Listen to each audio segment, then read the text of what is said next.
Spark information, the everything video, picking up at 1 hour 23 minutes. This is part 8. So that's what's going on. You can choose to include as much or as little of that as you want. And if you don't like that quarterly percentage amount, you just uncheck it, and now it's gone.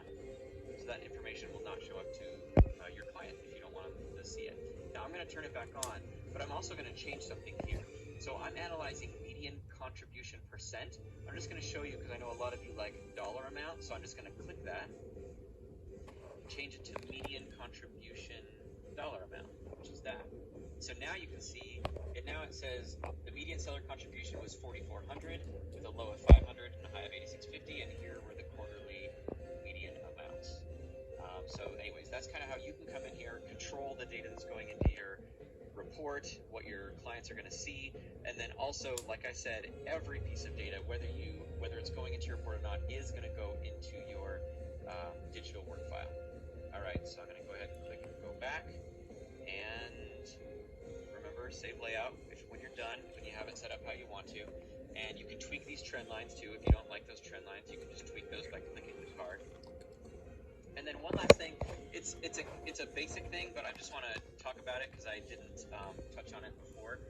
So basically what I've done is I've created these analyses, and each card tells you exactly what you did. So I'm analyzing competing data, and I'm analyzing concession percent. In this one, I'm analyzing competing data, and I'm analyzing median contribution dollars. So the card will tell you exactly what you chose to have analyzed. So now I can hit save layout, hit go back, and then when I hover over seller concessions now, which is right here, you can see it's showing me those three cards, the negative 2.9, positive 8.2, and negative 2.2. So it looks like the actual, so what that's telling me, if you look at those cards, the one on the very left, it says concession percent in that blue area. The one on the right, the red one says, or I'm sorry, the middle one that's red says median contribution dollar amount. So what that's telling me is the actual, on the card on the left there is talking about the percentage of homes with concessions. So what that means is the actual percentage of homes with concessions is declining. So more and more often, people are buying homes without concessions. It's going down at 2.9% a month. However, those sales that do have concessions, the concessions are actually increasing at 8.2% a month. So basically that's what that means. And then this 2.2, that's basically the exact same as the other blue card that's 2.9, except you can see it's over 24 months instead of 12 months.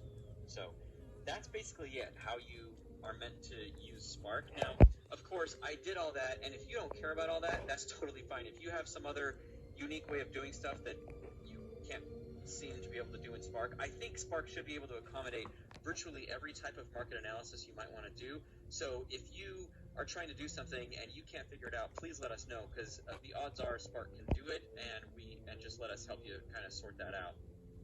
Now, but if there is something that you, for some reason, Spark just can't do it the way you want, you have some unique way of doing things, then you don't have to do any of this. You can just load up your sets of data. Remember how we just drug the files over? You go to your MC and you just hit export, and Spark will just throw all that into your report if you don't want to take advantage of these little trend preview pop-ups that come in as you go to hover over the checkboxes. All right, I believe I covered everything. I just want to make sure. Actually, you know what? There are a couple other things. So first, I'm going to click this gear icon at the top right and hit General MC Settings. And then here is where I was talking about how you can choose to include actives how you can choose to include pendings as actives in the 1004MC. That's this drop down right here. So if you want to include pendings as active, you just choose this. If you want to exclude pendings, then you choose that. And this is the default choice in here. But you just choose how you want it to go in. And there are some other things you can tweak in here. For example, the time frame for getting your low-high predominant price. What that means when you have the option between 1 year back and all data is a lot of appraisers upload more than 1 year's of data for the neighborhood properties, which is what we use to calculate low-high predominant. But I would say the majority like to use only the data for the most recent year when determining that low, high, and predominant price. Because if you uploaded, let's say, 5 years worth of data, you might have a low and a high that were true 5 years ago, but not really anymore. So some appraisers like to use 1 year back just to kind of get rid of things that are old and may not apply anymore. But if you don't like that and you want to use all the data that you're uploading, you just click all data, and then Spark will use everything that you uploaded, regardless of how old the sale is. Okay, so that's that. And then on this screen right here, there are a couple things I didn't show you when we were uploading the data. So I know some of you, for example, are in MLS systems where you are limited to how many properties you can export at a given time.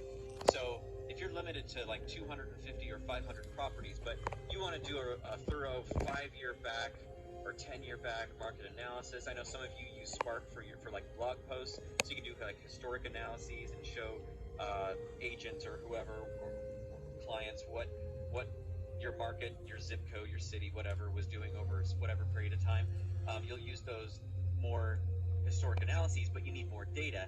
And if you're in an MLS that limits you to only 250 or 500 properties or even 1,000, you might need more than that. So like I showed you, I drug this file up here and dropped it on, but you can just do that as many times as you want to. The only caveat is you can't go over 10,000 properties right now.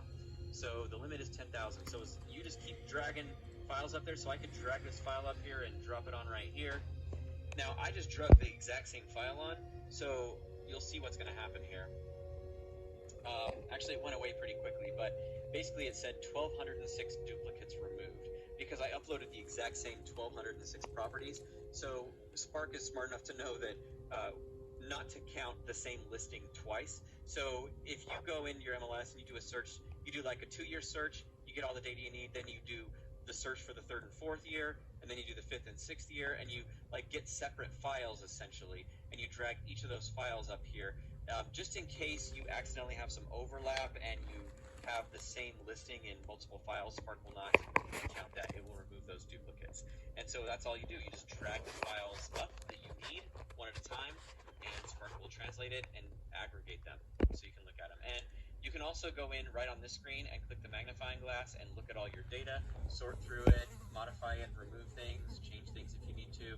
And then you can also choose to remove it. If you accidentally drop the wrong file up, maybe you dropped your competing file onto neighborhood by accident, you just click the red minus sign and then you hit yes and remove it. And then Spark will remove all those properties and you can just re-upload. Okay, and I actually see that there are 2 other items I need to talk about before we switch over to the cost data side of Spark, and the first is profiles.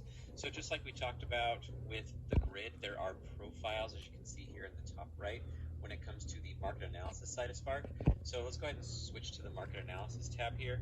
And essentially what profiles do is they allow you to set up different types of analyses, like we talked about here, these cards that pop up, the trend preview boxes. So as I go and hover over, it shows me the analysis I want to see.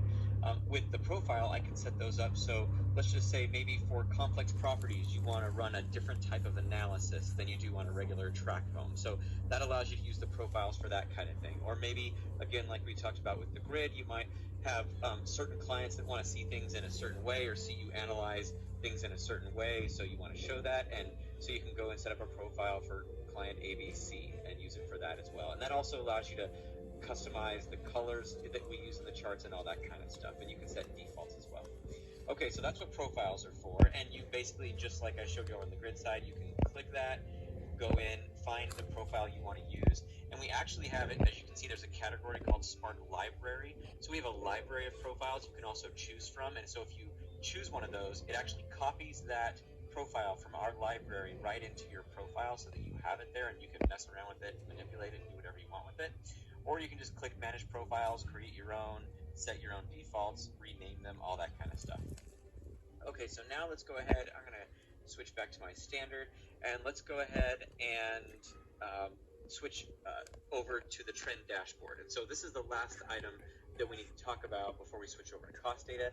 And essentially what the trend dashboard is it's an alternative to the 1004MC. So for those of you who maybe have clients that don't require the 1004MC anymore, obviously you want to go in and still do your market analysis, find out what your market is doing. And what this allows you to do is present that data both in a different way to yourself on the screen here in Spark, but also in a different way to your client, where you kind of have more control over exactly what your client's going to see. Hopefully, just the more relevant information rather than showing them things that, for example, in the 1004MC aren't really relevant. So just as an example, in the 1004MC, of course, we're limited to 3 numbers for every category. So 3 numbers for housing supply, 3 numbers for sale price. But in the trend dashboard, you've kind of set it up to show just the results of the analyses you. Okay, ending it at midpoint of the trend dashboard explanation. I'm ending this at 1 hour, 33 minutes.